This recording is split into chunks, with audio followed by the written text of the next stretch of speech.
ও তোমায় বারবার অবহেলা করছে, তোমায় কষ্ট দিচ্ছে, কথায় কথায় ব্রেকআপ করে নিচ্ছে, তোমাকে ব্লক করে দিচ্ছে। যে মানুষটা এক সময় তোমার সাথে এত কথা বলতো, সে তোমাকে এত ভালোবাসা দেখাতো, সেই মানুষটা আজ কেমন পাল্টে গেল। আর এটা সত্যি খুব কষ্টকর, খারাপ তো লাগে, এবং এই কষ্টটা কাউকে বলে বোঝানো যায় না। আজকে আমি তোমাদের 3টে জিনিস বলবো, শুধু এই 3টে জিনিস করে দেখো। এই মানুষটা হয়তো তোমার কাছে ফিরে আসবে, কিন্তু তখন তুমি এই মানুষটাকে আর হয়তো একসেপ্ট করবে না। আজকে যে 3টে জিনিস বলবো সেটা সত্যি তোমার জন্য দরকার। এই 3টে জিনিস অবশ্যই ফলো করে নাও। আজকের ভিডিওটা খুব ইম্পর্টেন্ট হতে চলেছে, তাই আজকের ভিডিওটাকে পারলে অবশ্যই শেষ অবধি দেখো। হয়তো তোমরা নিজের অনেক প্রশ্নের উত্তর আজকে এই ভিডিওর মাধ্যমে খুঁজে পাবে। তো চলো আর সময় নষ্ট না করে আজকের এই ভিডিওটা শুরু করা যাক। দেখো, আমি জানি যে এই মুহূর্তে তুমি অনেক কষ্টে আছো, এবং তুমি এই মানুষটাকে ছাড়া কিছুই ভাবতে চাইছো না, ভাবতে পারছো না।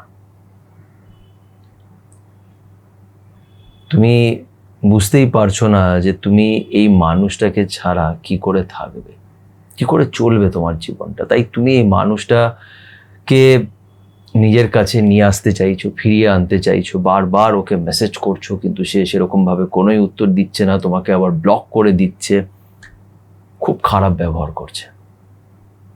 এবং তুমি মাঝে মাঝে আশ্চর্য হয়ে যাচ্ছ যে এটা কি করে হতে পারে, তাই না? দেখো, একটা জিনিস মনে রেখো, নিজেকে যদি তুমি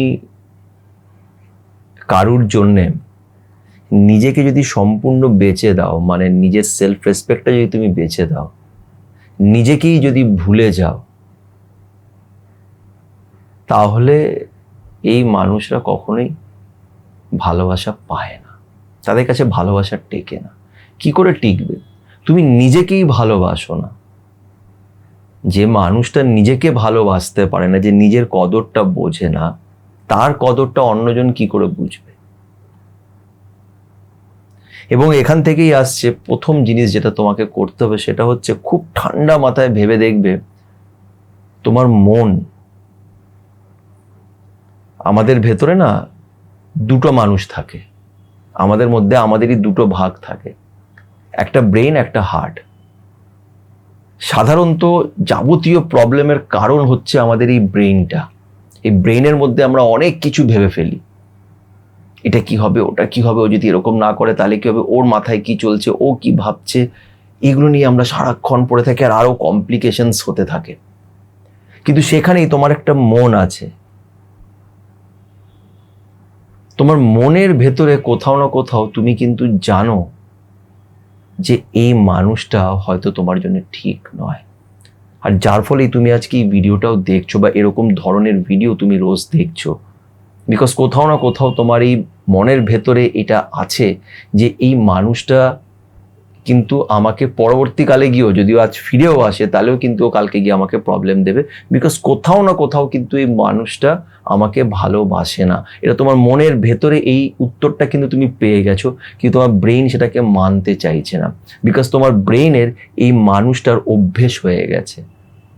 তোমার ব্রেইনটা ভয় পায় যে আমি মানুষকে ছাড়া কি করে থাকবো। অভ্যেসটা না মানে খুব তাড়াতাড়ি আমাদের লেগে যায়, কোনো বি জিনিসের অভ্যেস খুব তাড়াতাড়ি লেগে যায়, এবং সেই অভ্যেসটাকে ছাড়তে একটু সময় লাগে, আর সঠিকভাবে সেটাকে ছাড়তে হয়। তো নিজের মনের কথাটা শোনো, বিকজ মনে রাখবে আমাদের সবার ভেতরে ঈশ্বর আছে, আর ঈশ্বর আমাদের মনের ভেতরেই বসবাস করে। ঈশ্বর আমাদের মনের ভেতরেই আছে, কিন্তু খুব কম মানুষ এমন যারা নিজের মনের কথা, ঈশ্বরের আওয়াজটা শুনতে পারে। এই সমাজের নেগেটিভিটি, এই সমাজের ভিড়ে ঈশ্বরের আওয়াজটা আমরা শুনতে পাই না, কিন্তু ঈশ্বর তোমার মনের ভেতরে আছে, এবং তোমার মন তোমাকে উত্তরটা দিয়ে দিয়েছে। তুমি কিন্তু অলরেডি জানো যে এই মানুষটা আমার জন্য ঠিক নয়।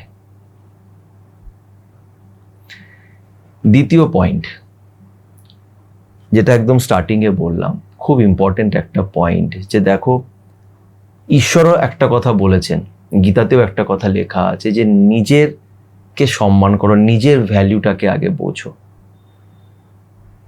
তোমাকে আজকে এখানে দাঁড়িয়ে কি করতে হবে? প্রথম কথা হচ্ছে তুমি একটা মানুষকে ভালোবাসো, তুমি তাকে নিজের ভালোবাসা প্রকাশ করেছো, তুমি তার জন্য যা যা পেরেছো করেছো, সামনের মানুষটা তোমাকে আগে ভালোবাসতো, এখন ভালোবাসে না, বা তুমি কনফিউশনে আছো ভালোবাসে কি বাসে না। তো এখানে তোমার কি করণীয়? সবসময় আগে জিজ্ঞেস করবে নিজেকে যে আমার এখানে কি করণীয়। তো তোমার এখানে করণীয় হচ্ছে যে তুমি ওর সাথে একবার খোলাখুলি কথা বলো। মনে রেখো যে তোমাকে ভালোবাসবে, সে তোমার পাশেই থাকবে। ঝগড়া সব রিলেশনশিপেই হয়, কিন্তু কেউ ছেড়ে দিয়ে ব্লক করে অবহেলা করে চলে যায় না। এই রিলেশনশিপটাকে ধরে রাখার চেষ্টা দুই তরফাই হয়। একতরফার থেকে যখন কোনো চেষ্টা হচ্ছে না, তাহলে তোমার মন জানে যে ব্যাপারটা কি। তাও যদি তোমার মনে হয় যে না, আমার মনের ভেতরে একটু কনফিউশন আছে, তখন 10টা লোকেদের সাথে কথা না বলে যে কোনো একটা কোনো কাছের মানুষের সাথে কথা বলো, একটু ডিসকাশন করো, দেন তুমি তার সাথে একবার কথা বলে দেখো, যাকে তুমি ভালোবাসো। তাকে একবার জিজ্ঞেস করো যে ভাই তুমি কি চাও, আমাকে সেটা বলে দাও। সে যদি দনমনো করে না, এই না সেই না, হাজারটা কথা বলছে, 10-15টা তোমাকে বাহানা দিচ্ছে, ইগনোর করছে, তোমাকে উল্টো ব্লেম করছে, তাহলে সেই মানুষটাকে যেতে দাও। এটা হচ্ছে তোমার করণীয়।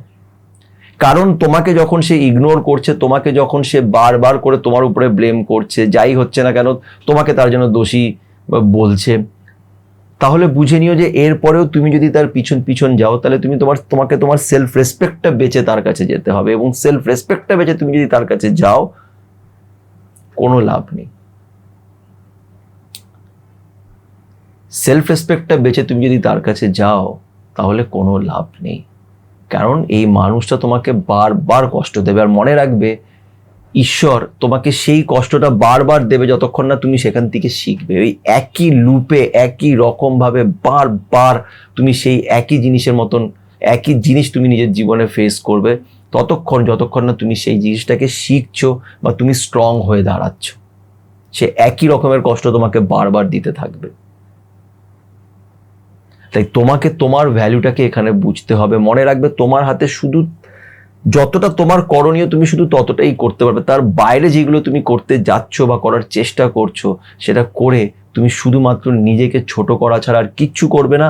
এবং একটা সময় গিয়ে যখন তোমার হুঁশ আসবে, যখন তুমি এই মানুষটার ভেতর থেকে বেরোবে, এই মানুষটার অভ্যেসের থেকে তুমি বেরোবে, সেটা আজ না কাল তুমি বেরোবেই। এটা প্রাকৃতিক নিয়ম, এটা পৃথিবীর নিয়ম, এটা আমার নিয়ম না, এটাই হচ্ছে ইউনিভার্সাল ল,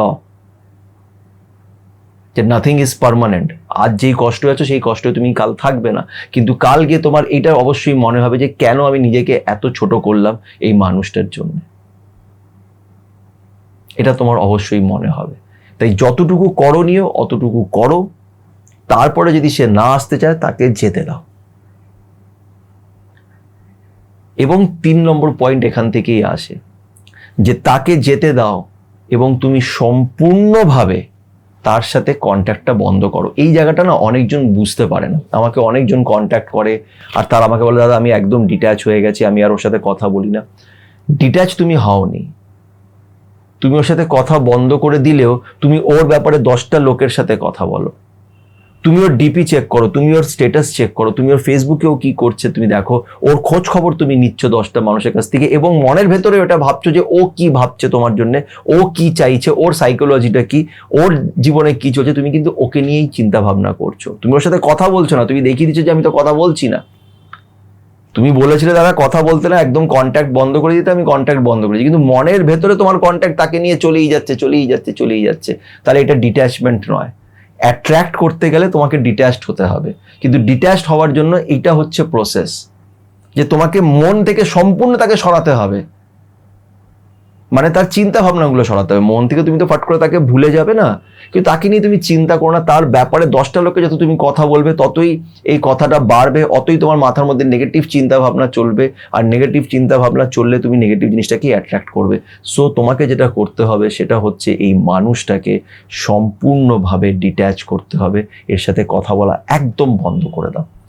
বিকজ মনে রেখো, সেও মানুষ, তুমিও মানুষ, ঠিক আছে? সে হয়তো খুব দেখতে সুন্দর, তোমার মনে হয় যে তাকে দেখতে খুব সুন্দর, কিন্তু সৌন্দর্য দিয়ে তো আর রিলেশনশিপ চলে না। তো সে যেই হোক না কেন, সে যত টাকাই রোজগার করুক না কেন, সেই যেই লেভেলেরই হোক না কেন, মনে রাখবে ঈশ্বরের নজরে তোমরা দুজনে সেম সেম। তাই তাকে ঈশ্বর মনে করে তাকে বেশি প্রায়োরিটি দিও না, তাকে যতটা ইম্পর্টেন্স দেওয়ার ততটাই দাও, তাকে ভগবান বানিয়ে ফেলো না। অনেক সময় কি করি না, আমরা একটা মানুষকে ভগবান বানিয়ে ফেলি, সেটাই সব থেকে বড় ভুল। এটা কিন্তু করো না। ভগবান শুধু এই একজনই আছেন, যে উপরে বসে আছেন এবং তোমার মনের ভেতরেও আছে, আর কেউ না। তাই কাউকে নিজের জীবনে ভগবান বানিও না। তাকে তুমি বলেছো, সে তোমার কথা বোঝেনি, সে তোমার থেকে দূরে যেতে চেয়েছে, তাকে যেতে দাও। ভিক্ষে চেয়ে ভালোবাসা পাওয়া যায়? আর আমি তার ব্যাপারে 10টা লোককে বলে তাকে এত ইম্পর্টেন্স দেব না। তাকে আমি এত ইম্পর্টেন্স কেন দেব? সেটাকে প্লিজ বোঝো। আর এই যে 3টে জিনিস আমি বললাম, সেটাকে রোজ ফলো করো। এবং আরো একটা কথা বলে দিচ্ছি, যদি এটাকে ফলো করতে পারো, এটা কোনো পয়েন্ট নয়, তাই 4 নম্বর পয়েন্ট আমি বলতে পারবো না, বা এটাকে রোজ সকালবেলা প্র্যাকটিস করো। আর সেটা হচ্ছে, সকালবেলা ঘুম থেকে উঠে একবার ঈশ্বরকে ধন্যবাদ জানিও, যে ঈশ্বর তুমি আমার জন্য যা যা করছো, যা যা তুমি আমাকে দিয়েছো, তার জন্য অনেক অনেক ধন্যবাদ। মনে রেখো, তুমি হাজার হাজার মানুষের থেকে আজকে বেটার কন্ডিশনে আছো। মানছি তোমার জীবন অনেক কষ্ট, কিন্তু তাও তোমার কষ্ট হাজার হাজার মানুষের থেকে অনেকটাই কম। তাই তুমি হাজার হাজার মানুষের চেয়ে ভালো আছো। তাই ঈশ্বরকে থ্যাঙ্কস বলো, ঈশ্বরকে বলো যে আমি খুব ভালো আছি, তার জন্য অনেক ধন্যবাদ। আমি এখন খুব ভালো আছি, রিল্যাক্সড আছি, খুশি আছি, এবং তুমি আমার ভেতরে আছো, তুমি আমাকে শক্তি দিচ্ছ, তুমি আমাকে পথ দেখাচ্ছ, তার জন্য অনেক অনেক ধন্যবাদ। এই পজিটিভ কথাগুলো একটু সকালবেলা উঠে বলো, প্লিজ বলো। তার কারণ হচ্ছে, সারাদিনই তো নেগেটিভ জিনিসপত্র চিন্তা ভাবনা করছো, কান্নাকাটি করছো। একটু আমার কথা শুনে সকালবেলায় একটু 5টা 6টা কথা ঈশ্বরকে ভালো বলো, যেটা তোমার সাথে ভালো হচ্ছে। আর যেটা হচ্ছে না, তাও সেটাকে বলো যে ভালো হচ্ছে। একটা মিথ্যে কথাকে 100 বার বললে সেটাও সত্যি হয়ে যায়। তাই তুমি খুশি না থাকলেও বলো যে আমি খুশি আছি, আমি খুশি আছি, আমি হাজার হাজার মানুষের থেকে খুশি আছি। এই মুহূর্তে তুমি নিজের মোবাইলে হয়তো বসে এই ভিডিওটা দেখছো, এরকম অনেক অনেক মানুষ আছে যাদের কাছে মোবাইল কেনারও টাকা নেই আজকের ডেটে। তাদের কাছে ওই বাড়িটা নেই যেটার সামনে তারা বসে, যেটার ভেতরে বসে তারা মোবাইলে ভিডিও দেখবে। তার বাড়িতে তাদের ছাদ নেই, বৃষ্টি হচ্ছে, ভাবছে যে এই জলটা যে লিক করছে গায়ের উপরে রাত্রিবেলায় শোয়ার সময়, কি করে এটাকে বন্ধ করব। এরকম হাজার হাজার মানুষ আছে যারা তোমার থেকে অনেক বাজে অবস্থায় আছে, তুমি অনেকটাই ভালো অবস্থায় আছো। ঈশ্বরকে তো অনেক কিছুই বলো, মাঝে মাঝে একটু ঈশ্বরকে থ্যাঙ্কস বলাটাও দরকার, একটু গ্র্যাটিটিউড শো করা দরকার, একটু ভালোবাসা শো করা দরকার। তার কারণ তোমাকে ঈশ্বরের চেয়ে বেশি আর কেউ ভালোবাসে না। আশা করছি এই ভিডিওটি তোমাদের কাজে লেগে থাকবে। যদি ভালো লেগে থাকে তো প্লিজ একটু লাইক করো, কমেন্ট করে নিজের মতামত রেখো, পজিটিভ থাকার চেষ্টা করো, কিছু ভালো কথা রোজ নিজেকে বলো, ঈশ্বরকে বলো, ঈশ্বরকে ধন্যবাদ জানিও, তার উপরে বিশ্বাস রেখো এবং ভালো থেকো।